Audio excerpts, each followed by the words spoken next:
Hello everyone and welcome back to the channel. Welcome to the midweek video. I built the first of the characters for my D&D campaign. Basically, yeah, a bit of a warm-up as well, and yeah. I made multiple pieces, so you have seen the top of the whole set already. I've also made pants and boots and a bandana, but the bandana is not in the video because it was a 5-minute craft, kind of not really last minute, but kind of really shallow, so it's not included in the video. For the top, you can see I grabbed my trusty old Genesis 2 full body suit that I made myself, and then I just added a few details like the ribbon around the under the bust, which got a nice bow, which I'm currently working on, and I went and made some kind of knot in front of it so it has a bit more detail, but it's not really that good visible in the render. There's a final render with all the pieces at the end, so if you want to jump to that, feel free to just jump ahead and just check out the final thing. But if you're interested in the whole creation process, then by all means keep looking. Yeah, that's the knot. It's just a grid that I then formed and shaped that it looks somewhat like a knot. It's not really connected to the bow. I could do that, but to be honest, that is a lot of work for not that much gain, because if I render this in 1000 by 1000 pixels, what I'm currently using as a standard format, then there is much detail lost. For example, you will see there is a bow, you will see the shape, but you will not really discern the ultimate detail of this not being connected, as long as you don't like zoom in completely, and then it's probably just gonna be pixels.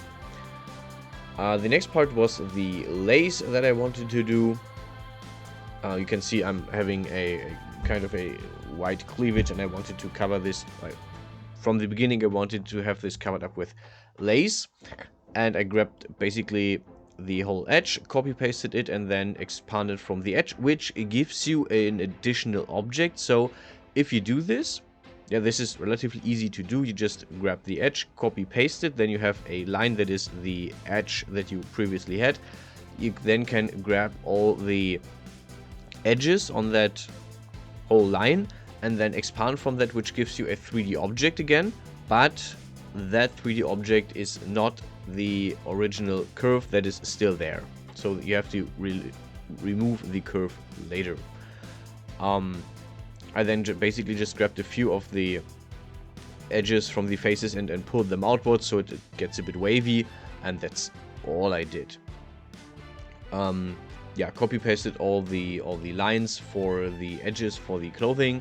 So then when I play around with the opacity in the studio, then the whole thing doesn't completely break, or it doesn't completely look weird. Yeah, and that's the whole shirt more or less. And then I made the vest. I basically copy pasted the Genesis full body suit before I started, and yeah, this is basically the copy paste for the vest. I had to redo the vest because this broke in between, so there was a slight jump right there. But yeah, I even made the work to actually make the holes of this, and thank you Windows. And then I copy pasted the edges again for the rings, as you can see, and I made the lace with the line tool. I basically drew a line, and you will see this way better with the boots because I did it there correctly. If you do this, if you draw this with a line, you should start at one end of this, of the lace, and then go back the whole way of the lace. So this is the easiest way to do it. You will see this when I do the boots again. The last part is just putting all the points in place and then thickening the whole thing. If you thicken the line, however, So if you thicken a curve or a line, then it doesn't get replaced, it just gets made into a 3D object. So just if you expand from a line, you will get a new object. And that only works if you expand from a curve. If you expand from a line in a 3D object, then it usually just creates some in space, I would call it. Yeah, I'm basically just putting the lace from the vest in place. And that's about all I did with that. It's relatively simple detail, as you can see, but this works quite well. And yeah, just throwing on the UV maps, the rings get a very simple UV map because they're just gonna get a golden finish and that's it. And I did a bit more work for the lace, but not too much. Yeah, second piece I made were the pants. Relatively simple design. I wanted them to have a bit of a cutout on the side, just because I like that. It's really nothing more than I think this is. This looks good. Overall, the whole design was intended to be like, it is piratey. It is worn in a Caribbean area, so it should be like, it should be breathable, it should be easy to move in, it should, because you're on a ship, it should not cover too much because it is very warm all the time, and you don't want to just like wear something heavy that you are sweating in. You can see that I already did the trim or the edge for the top of this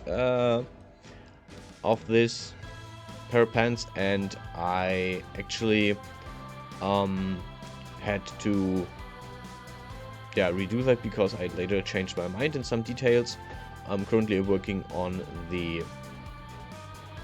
clasp for the belt, so basically usually I'm doing the belt very early, so I have that detail finished, and later on I decided for the belt I'm gonna go and widen the pants, like have them hang over the belt, because usually my belt is just slapped on the clothing, so there's nothing just like preventing the clothing from sliding under the belt.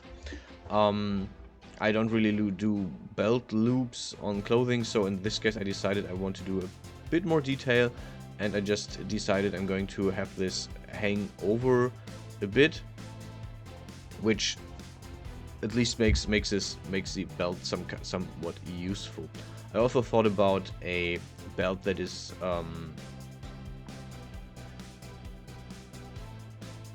just knotted, but I will do that for another one of the pirate costumes or for the pirate outfits. Yeah, the legs are really just like thickened up and a bit wobbled, so they're not skin tight, at least not there. They are skin tight around the hip, because this is where the fabric is the thinnest, or where there's less fabric, and there is more fabric around the legs, so the whole thing is breathable and doesn't hinder movement too much. Yeah, I played a bit around with how I want to do the folds. I wanted to add some folds to this clothing, and in hindsight I think just folding one side and have the other welded back into the object would work better, so I will definitely try to do that next time around.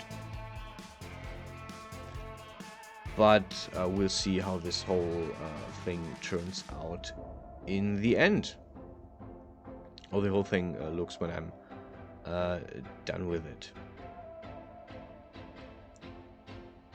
And that's more or less the pants. You can see that I'm not working symmetrical, so I wanted to have the pants asymmetrical in this case, and I also had to make sure that nothing of the pants is actually over the center line. You can see that in the frontal view, that nothing of this is over the center line, so that everything sticks to the right leg here. Whenever I animate and or not animate, but move and pose the figure. later in their studio.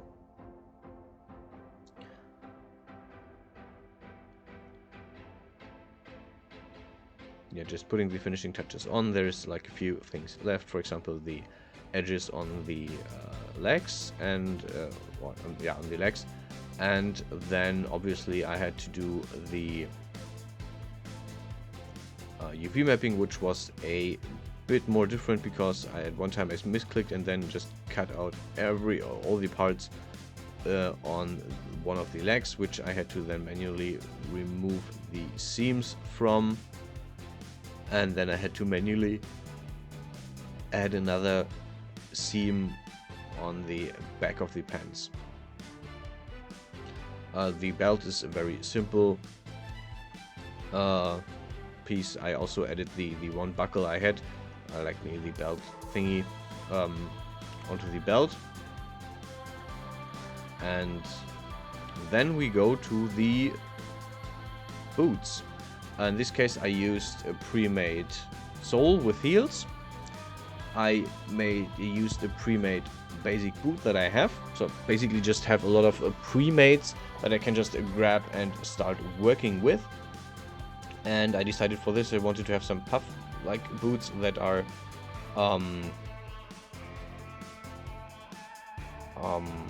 that are big on the upside.